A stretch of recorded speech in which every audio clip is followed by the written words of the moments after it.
जिल्ह्यातील अकोट तालुक्यात राहणारे नवनीत चांडक हे आज शेतकऱ्यांसाठी एक प्रेरणादायी उदाहरण बनले।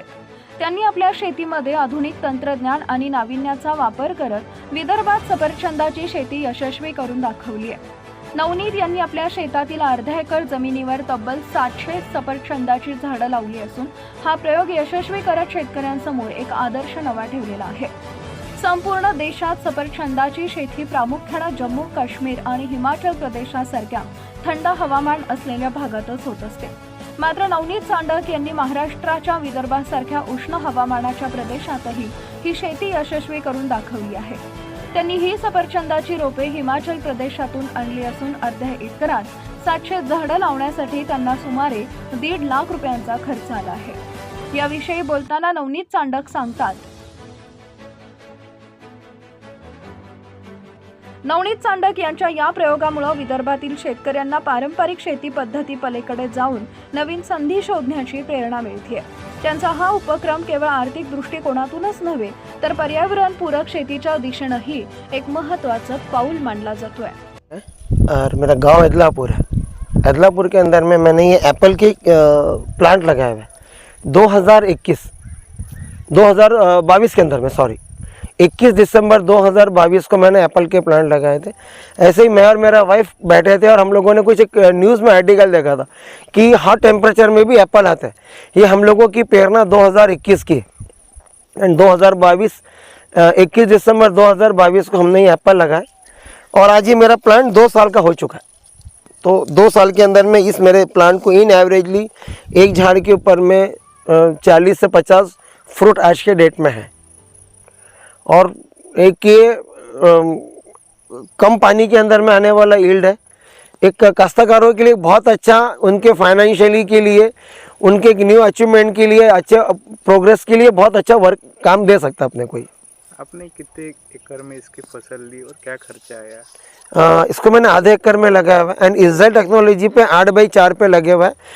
इसके अंदर में अराउंड 700 झाड़ है और टोटली प्लांट एंड ट्रांसपोर्टेड और प्लांट का प्लांटेशन सब करके अराउंड मेरे को 1,40,000 50,000 के आसपास में पूरा खर्चा है आधे एकड़ के लिए। जब ये आएगा तब आपको क्या लगता है कितना आपको उससे मुनाफा मिल सकता है? इनिशियली स्टेज में तो मुनाफा इतना नहीं मिलेगा, बट जैसे जैसे इसकी प्लांट की एज होंगी, ये 5 साल का 6 साल का होगा तो जून एंड के अंदर में ये अपना प्लकिंग करने के लिए आता है सर एप्पल। तो लोकल आप मार्केट देखेंगे तो उसमें 200 से 250 रुपये किलो एप्पल के रेट रहते हैं। तो मैं मेरा इसको लोवेस्ट से लोवेस्ट 100 रुपये किलो भी पकड़ूँ तो एक अराउंड 30 से 35 किलो 40 किलो मेरा एक प्लांट से प्लकिंग होना चाहिए। और 30 किलो भी अपन पकड़े और 100 रुपये भी पकड़े तो 3,000 रुपया पर प्लांट हो गया। और 700 झाड़ का अगर मैं कैलकुलेशन करूं तो 7 तरीके 21 मोटा मोटी 20 से 21 लाख रुपया, आप उसको थोड़ा माइनस और भी करें तो 12 से 15 लाख रुपए आपका कहाँ पर भी अर्निंग नहीं गया इसका। इसकी उम्र कितनी रहती है और कितने साल तक ये देता है, एप्पल देता है? अराउंड इसकी 20 से 22 साल तक की इसकी लाइफ है। तो ये जैसे जैसे ये झाड़ आपका ग्रोथेबल होगा, प्लांट डेवलपमेंट होगा, इसकी मेल की जो फ्लावरिंग से वो ऑटोमेटिक कम होते जाएंगे धीरे धीरे, फीमेल का फ्लावरिंग आपका बहुत ज़्यादा डेवलपमेंट होगा। देखभाल का खर्चा क्या आता है सालाना?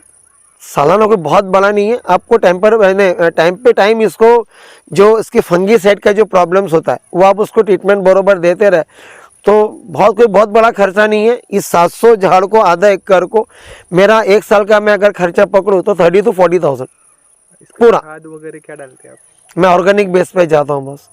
तो मेरा खाद का परसेंटेज बहुत कम है। मैं ट्राइकोडर्मा NPK हो गया, हुमिक और हो गया, ये सब मैं खुद ही बनाता हूँ। तो ये खुद ही मैं सब इसको डालता रहता हूँ। खाद का यूज़ मैं बहुत कम किया है इसको। गाजर गवत आपके इसमें खेत में बहुत दिख रहा है, क्या करते हैं आप उसका? गाजर गाँव से मैं दवाई बनाता हूँ सर। बहुत से मेरा लेबर भी बोलता है ये गाजर गाँव उखाड़ के क्यों नहीं फेंकते अपन। मैं इसको कटिंग करके जो कंपोज करके इससे मैं दवाई बना के मेरे प्लांटों के ऊपर मैं स्प्रे करता हूँ। तो जो लोग यूरिया यूज़ करते हैं, यूरिया का सबसे बड़ा सब्स्टिट्यूट है बॉस। यूरिया में आपका 18 से 20 दिन 22 दिन तक के प्लांट को डेवलपमेंट करेगा। ये अराउंड कम से कम आपको 40 से 45 डेज तक के आपका प्लांट का डेवलपमेंट करता है। जो किसान हैं उनके लिए आप क्या संदेश देना चाहेंगे?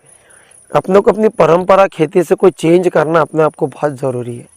वही सोयाबीन, तूर, उड़द, कॉटन, मैं ये नहीं बोलता हूँ कि ये लगाना नहीं चाहिए, मैं भी लगाता हूँ, लेकिन कुछ अगर अपन नवा हटके करेंगे तो ही अपना एक फार्मर की ग्रोथ होंगी, वो एक कुछ नवा कर सकेंगे। नहीं तो बारिश आ गई ज़्यादा, बोंडड़ी आ गई, ये नहीं पिका तो काश्तकारों को आत्महत्या करना पड़ता है। ये बहुत बड़ा बहुत ख़राब संदेश है ये। मैं भी एक फार्मर ही हूँ, फार्मर का ही बेटा हूँ मैं भी एक, लेकिन अगर आप ये कुछ नवा करते हो तो आपको इसके अंदर में बहुत बड़ा बेनिफिट है।